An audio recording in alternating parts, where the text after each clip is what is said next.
Welcome back, everybody. In today's video, we're going through my tiered Dynasty tight end rankings. Now, there are going to be some things that you potentially disagree with. Please hear me out. Please watch to the end of this video. I am going to have some all 22 cut-ups with each one of these prospects we talk about. And so, finally, before the end of the video, let me know where you agree and where you disagree and why. And so, to begin, we have Tier 1 with Lovelin of the Chicago Bears and Tyler Warren of the Indianapolis Colts. With Lovelin, he graded out as a 76. That is a good tight end prospect. I am thoroughly impressed with what I saw from him on film. He is extremely versatile. You can line up in the slot. You can line up out wide. Inline is a traditional tight end. I think he has a lot of positional versatility. I think he's extremely smooth in and out of his breaks. I think this guy can be used all over the formation, and I think that landing in there with Ben Johnson with Chicago is going to benefit him in the long term. Now, what are the short-term issues? It's crowded, let's be honest, right? So you have DJ Moore, Rome Odunze, and second-round rookie Luther Burden III in the slot, presumably at least, right? But then they also have Cole Kmet as the other tight end. Now, I think we're going to see a good mixture of 11 and 12 personnel on the field. I think that Colson Lovelin being selected 10th overall, he is going to get a good amount of volume, but I don't think it's going to be enough volume to be a consistent producer for us as a rookie. Now, long-term, he's a top 10 pick. They are obviously going to look to get him involved in the offense. Ben Johnson has said as much as that he views him as Sam Laporta in a way. And so I really like that because he went out of his way to draft him 10th overall. He didn't inherit Colson Lovelin. He inherited Cole Kmet. I think that Cole Kmet is going to be a distant second in terms of tight end room targets. And so I think that Loveland is going to have some flash weeks, but I think as soon as this next season, they can get rid of Cole Kmet, potentially trade DJ Moore as well. So I don't think it's going to be quite as congested for the long haul. Now, he has Caleb Williams as his quarterback. Caleb Williams had some flashes and definitely some disappointing play as a rookie. Hopefully improves rather. I really like that he let Ben Johnson lands here. I think he's going to get the most out of Caleb. I think he's going to get him out of the pocket. One thing I really like about Colson Lovelin is he has the ability to improvise when things go awry. I really think that this is going to be a benefit for Caleb Williams, who thrives with improvisation. I think that this was the perfect fit for him, and I really like this landing spot for Lovelin over Tyler Warren because I do think that Lovelin is better in terms of improvisation. Now, we also have Tyler Warren of the Indianapolis Colts. He is more of your physical tight end as opposed to Lovelin, more of your finesse, snappy tight end. I think that Warren is obviously just like with Lovelin in the short term in a congested situation. You have Michael Pittman Jr., you have Josh Downs, you have Alec Pierce, A.D. Mitchell. They like to run the ball a lot with Jonathan Taylor, which makes sense. Now, his quarterback situation is also quite poor in the short term. You have either Daniel Jones or Anthony Richardson. I think A-Rich gets the start to begin the season. If he flounders, I think we see DJ. But I don't think either one of these guys is, assuming they play anything like I think they're going to, is going to be the answer for Indianapolis long term. And I do think they're going to look to upgrade the quarterback position. With Tyler Warren, he is extremely physical. He breaks tackles. He does have also the same kind of positional versatility that we get with Loveland. But he's more of he's not a one-for-one Brock Bowers, but he's more of that physical bowling ball after the catch as opposed to the finesse and snappiness that is Colson Loveland. And so I think that Tyler Warren is going to get those, design touches. I think he sees a little bit more volume than Loveland does as a rookie, but I don't like his landing spot because of the potential QB issues long-term. But nonetheless, I really like Tyler Warren. I think we're going to get a good amount of production long-term from both of these tight ends. And if you have one over the other, I really don't have any issue because I technically did grade Tyler Warren a little bit higher than Loveland, but that's because I think he offers a little bit more after the catch. But I think that they're both reasonably close enough that they should be in the same tier. And I really like the fit in the offense for Colson Loveland a little bit more than Tyler Warren long-term. But nonetheless, I think both of these guys in 0.5 or higher tight end premium leagues should be going in the first round, potentially in that later first round, unless you have, the 0.75 to full tight end premium, in which case I think they should be mid first round picks. I really like these guys, and I think they're going to produce for us for a long time in fantasy football, even if the immediate future is a little bit crowded. Now we have tier 2. We have Terrence Ferguson of the Rams, as well as Harold Fannon Jr. of the Browns. Now, I know a lot of people are going to have Mason Taylor up here. We'll get to him in just a minute, but I'm not afraid to go against consensus. I am a little bit lower on Mason Taylor. But in regards to Terrence Ferguson, he lands with the Rams. I really like the fit for the immediate future in terms of the production that he could give us. Obviously, he's at best going to be the third option. They do have Puka Nacua and Devontae Adams at wide receiver. But I think that with Matthew Stafford, them trying to get a final Super Bowl, that there is going to be enough passing volume to spread the ball around. Terrence Ferguson is an incredible athlete. Seriously, look up his combine numbers. I think he has a lot of positional versatility. I think he can be deployed all over the formation. I think he also has the ability to stretch and threaten defenses down the seams that they've been desperately missing, to be honest with you. I really like the fit with Matthew Stafford. He has some of the best arm talent in the NFL, even at an advanced age by NFL standards. I think that he's going to be fed early and often. I think that he's probably going to see around, 5 to 7 targets a game. But I think in this offense with his athleticism, they're going to look to get the most out of him, get him the ball in space, get him in yak situations, because he is very good after the catch for a tight end. I think that he has the opportunity to potentially smash immediately, and he does have the coveted second round draft capital that we want out of our tight ends, or, potentially better, obviously, right? Now, at tight end 4 technically, but in the same tier, I have Harold Fannon Jr. of the Browns. He does have a better grade, being a 77.5. This guy is absolutely dynamic. Now, he is a little bit shorter. He's 6'3". He's also in the early 240s in terms of his weight. He runs a little bit stiff, to be honest with you, but he is very, very good after the catch. He possesses a wicked stiff arm. He's shifty. He breaks tackles. And I really think that he is going to be the David Njoku replacement. Funnily enough, my comp for him was David Njoku and Evan Ingram's body. David Njoku is going to be the presumed starter, and so it is a little bit crowded once again, like with the first tier tight ends for the immediate future. But with David Njoku, his contract does expire after the season. He's a little bit north of 28. I don't think they look to extend him, and I think that Harold Fannon Jr. is the immediate replacement. He was selected in the 3rd round. That's decent enough draft capital, and with the presumed, in my opinion, departure of David Njoku next season, I think he could be a second-year breakout. And I do think that he sees the field in 12 personnel early and often. I love the Stefanski offense. I think he's going to get the most out of Fannon. And I really think that we're going to see good things from Harold Fannon Jr. in the future.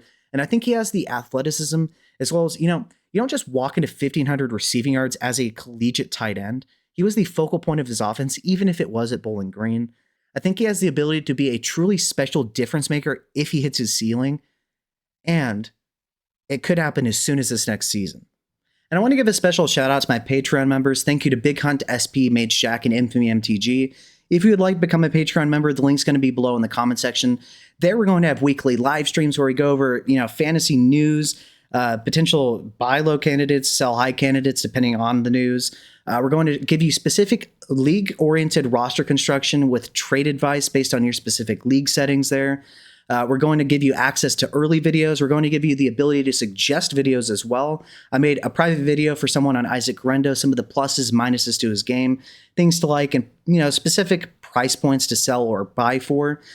You're also going to find that we are working on a model with predictive capability for running backs, quarterbacks, tight ends, and wide receivers based on a variety of specific metrics, minimums and maximums to be in an acceptable range for us in fantasy that will be predictive and lead us to being able to be more successful, we think, than the average person in determining which prospects based on these thresholds are likely to hit or unlikely to hit. And we're also going to be updating that each and every single year with the new prospects so that we can continuously have the best model possible.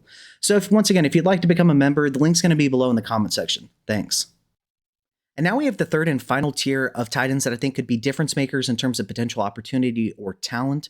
We have Gatson the second, Arroyo, and Taylor. With Oronde Gatson the second, he lands with the Chargers. I really like the landing spot long term, but I do think it's a little bit crowded. He has a 71 in terms of his final grade. I think that he has the ability to stretch the seams. He is very fast for a tight end. He was a converted wide receiver.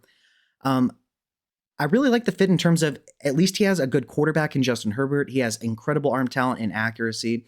I think that Gatson can be asked to play in multiple positions. He does have positional versatility. I think that he can stretch the seams, which they desperately needed. Last year, their tight end room, in my opinion, could not do that in any way, shape, or form. He's an incredible athlete, and he did put up production. He had over 900 receiving yards this past season, which for a tight end in collegiate football is pretty impressive. It is going to be a little bit crowded, to be honest with you. They just drafted Trey Harris to be their boundary X. They have Mike Williams for as long as he stays healthy. Ladd McConkey was awesome this past season. But then they also drafted Omarion Hampton to go with Najee Harris in the backfield. It's a Jim Harbaugh offense. and with Greg Roman there being the offensive coordinator, we have seen that tight ends can thrive in this offense, so that is a plus. But like I said, the target competition is pretty stiff. Um, I don't think that he's going to produce a ton for us in the immediate future, but I do like the long-term fit for him in that the offense has produced tight ends like Mark Andrews of the past. Isaiah likely had some flashes as well. So I really do think that he does have some potential, like I said, for the long term. And I really think that while you are going to have to wait, that he is going to be a great value because I've seen this guy go in the 5th round of some of my rookie drafts, and that is just too low in my opinion. Yes, it's going to be kind of frustrating at first, in my opinion, but I think he is by far and away the most talented tight end in this offense. And I do think that the long term fit is going to be quite good. Then we have Elijah Arroyo of the Seahawks. He has a 65 score. He actually comped to the tight end that he could potentially replace in Noah Fant. He is a very good athlete. I think he's good after the catch, reasonably, at least in a straight line. I think that he can stretch the seams just like with Noah Fant. Now, the situation is interesting. So I do like the hire of Kubiak to be the offensive coordinator there. Now, the quarterback play with Sam Darnold and Jalen Milroe, you can debate as to whether you like that for the long term. But in terms of target competition, yeah, he has JSN. He's going to be the number one. I don't really think there's much to debate there. They should have a good running game, so that should make it a little bit harder to focus, completely on the pass for them. Now, they also have Cooper Kupp as long as he stays healthy. So just like with some of these other guys, it is a little bit crowded. But, in terms of this guy, I've seen him go in the 3rd to 5th round, depending on the level of tight end premium in some of my rookie drafts. So I think that, he's a high upside play. If he hits, then you could get him at a huge discount. It's just like with some of these other guys, it is going to be a little bit crowded in the short term. And finally, we have Mason Taylor. Now, I know that people are incredibly high on him. I think that he's a good athlete. He was just, among all the tight ends that I watched, he was by far and away the worst blocker. I mean, he was a net detriment in the run game. He constantly missed his assignments. He would sometimes tackle his own running back. At other times, he would block his assignment into his running back.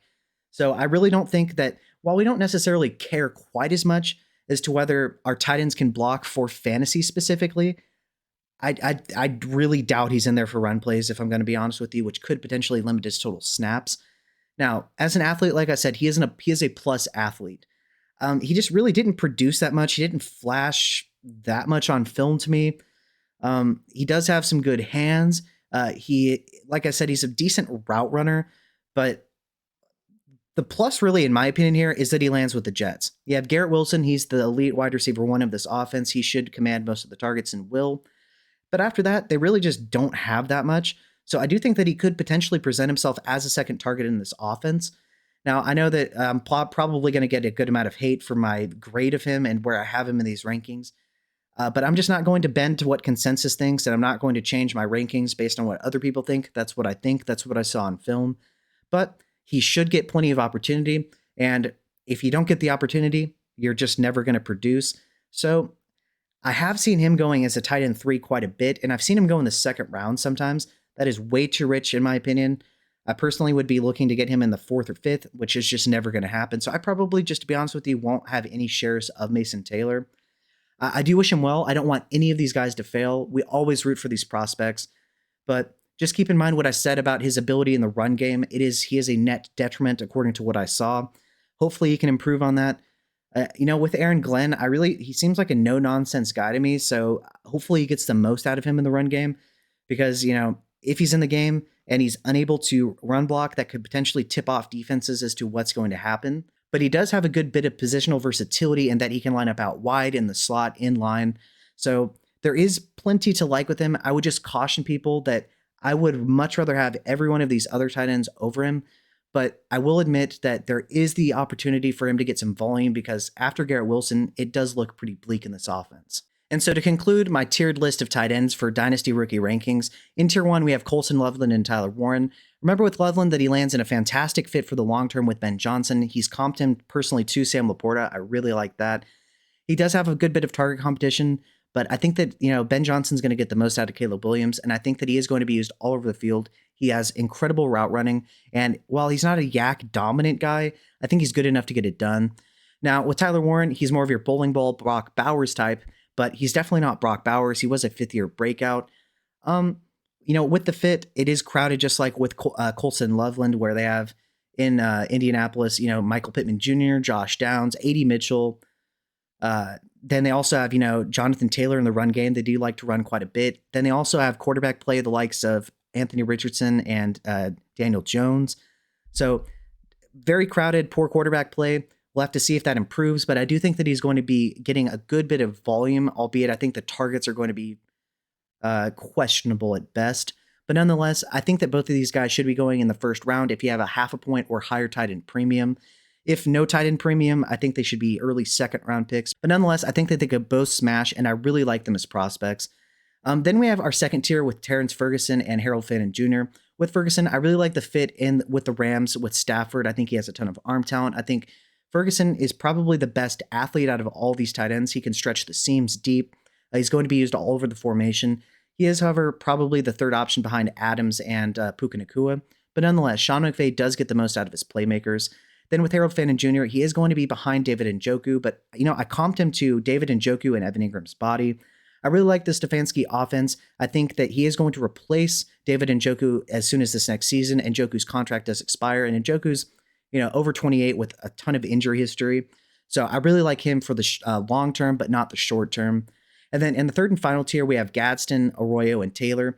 With Gatson, he lands with the Chargers. I really like the fit long term.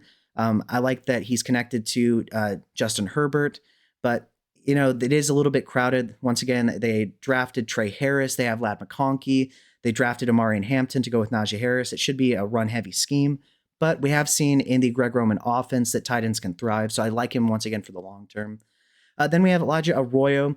I comped him to Noah Fant. He lands with the Seahawks. There's quarterback play with Sam Darnold. Who knows? I think it'll be fine. Jalen Milroe, maybe he develops. A little bit crowded, though. They have JSN. They like to run the ball quite a bit. But I do like that they signed Kubiak to be the offensive coordinator. I think he should get some vertical shots and seam stretching plays down the field. So I do like that. And then finally, we have Mason Taylor. I'm a little bit lower on him than I know consensus is. I'm sure some people disagree.